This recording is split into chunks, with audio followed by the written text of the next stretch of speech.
What if I told you that the chair you're sitting on, the money in your bank account, and even the limits of what you believe is possible all exist for the exact same reason? What if the difference between the life you're living and the life you want isn't about working harder or getting luckier, but about understanding one fundamental principle that governs everything you experience? I'm going to share something with you that sounds almost too simple to be true. Yet once you understand it, you'll never see the world the same way again. This isn't New Age thinking or wishful philosophy. This is about the mechanics of how reality actually works, backed by both ancient wisdom and modern quantum physics. Reality is the agreed upon apparency of existence. Let that sink in for a moment. What we call reality isn't some fixed, immutable thing out there waiting to be discovered. It's what we collectively agree exists. It's what we've decided, together, appears to be real. This might sound abstract at first, but think about money. A piece of paper or a number on a screen has value only because we all agree it does. Think about social norms, about what's considered polite or rude, successful or unsuccessful. None of these exist in any objective sense. They exist because we've collectively agreed they do. Now, this isn't to say everything is just made up. There are two distinct arenas where reality operates, and understanding the difference between them is crucial. The first arena is the physical universe, matter, energy, space, and time. This is the world we can touch, measure, and experience through our senses. Its solidity comes from massive, almost universal agreement among all conscious beings. We've all agreed at such a fundamental level that rocks are hard, water is wet, and gravity pulls things down. This agreement is so deep and so widespread that it feels absolutely fixed and unchangeable.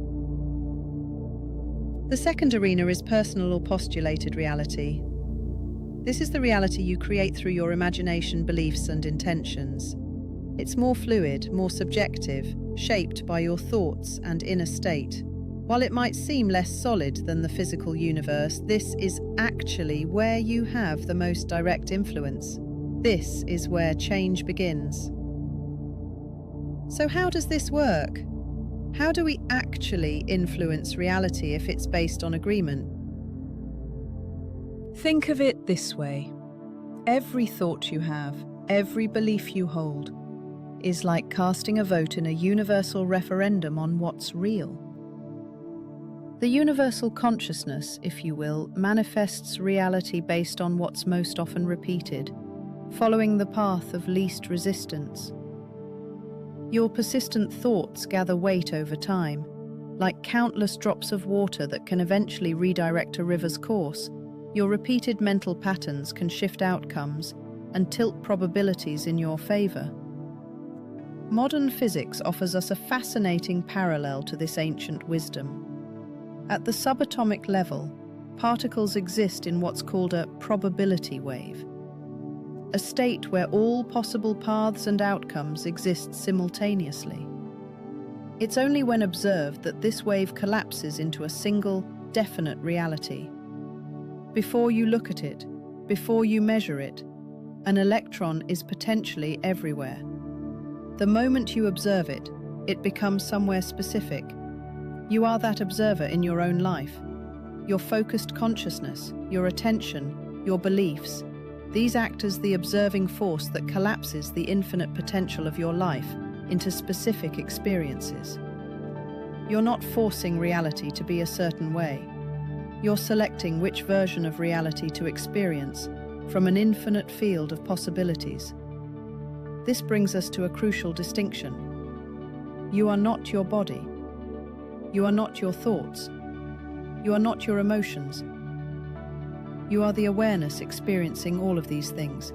You are the timeless consciousness that observes, chooses, and creates. Understanding this distinction is fundamental because it's this awareness that has the power to shape reality, not the temporary forms it inhabits. But here's where it gets practical. Your ability to clearly project and select your desired reality depends on your internal state. Think of past traumas, limiting beliefs, and negative patterns as a dirty windshield. They distort your perception and can cause your intentions to manifest in unexpected or unwanted ways. The clearer your internal state, the more effectively you can participate in creating your reality. There's a useful framework for understanding how to build and strengthen reality. It involves 3 interconnected elements: affinity, reality, and communication. Affinity is the feeling or emotional connection you have with something. Communication is the exchange of ideas about it. And reality is the agreed-upon existence of it. These 3 support each other. To create a strong, stable reality, whether for yourself or with others, you need positive feeling toward it and clear communication about it. So how do you actually apply this? How do you move from unconsciously accepting whatever reality you find yourself in to consciously participating in its creation? First, use affirmations and visualization, but use them correctly. When you affirm something, state it in the present tense, as already accomplished. Say, "I am confident and capable," not "I will be confident and capable." Your subconscious doesn't understand future tense. It only understands now. And when you visualize, see yourself already living the reality you desire. Feel it as if it's happening right now. Second, focus on what you want to create, not what you want to avoid. When you push against something, when you affirm against something you don't want, you're still giving it your attention and energy. You're still casting votes for its existence in your reality. Instead, put all your focus on what you do want to experience. Here's a simple process you can use. First, recognize that the creative force of the universe, the collective consciousness we're all part of, has the power to manifest what you desire. Second, understand that you're not separate from this force. You're an integral part of it. The drop contains the ocean. Third, see your desire as already accomplished in the field of infinite possibility. It already exists in potential. You're simply selecting it from the probability wave. Fourth, feel genuine gratitude as if it's already done. Gratitude is powerful because it confirms to your subconscious that you've already received what you desire. Finally, release your intention. Trust the process. Let it unfold without trying to micromanage how it happens. Remember, you're not trying to force reality to bend to your will. You're recognizing that reality is already flexible, already responsive to consciousness. You're learning to work with its nature rather than against it. You're discovering that what seems solid and fixed is actually a collective agreement that you've been participating in unconsciously your whole life. The question isn't whether you're creating your reality. You already are. You always have been. The question is whether you're doing it consciously or unconsciously. Whether you're actively choosing which agreements to accept and which to release, or whether you're simply going along with whatever agreements you inherited from your culture, your family, your past experiences. This isn't about rejecting the physical world or pretending challenges don't exist. It's about recognizing that within the framework of physical reality, there's enormous room for creating your personal experience. It's about understanding that while you may not be able to change certain collective agreements single-handedly, you have tremendous power over which version of reality you experience within those agreements. Every moment offers you a choice. You can continue to unconsciously accept whatever reality presents itself, or you can begin to consciously participate in its creation.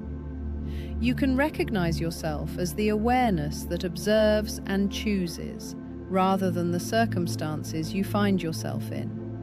You can start casting your votes deliberately, repeatedly, with feeling and clarity for the reality you prefer to experience. The universe is responsive, reality is malleable, and you are far more powerful than you've been led to believe, not because you can force the world to be different, but because you can choose which world you experience from the infinite possibilities that already exist. That's the real secret. That's the practical magic available to anyone willing to understand and apply these principles.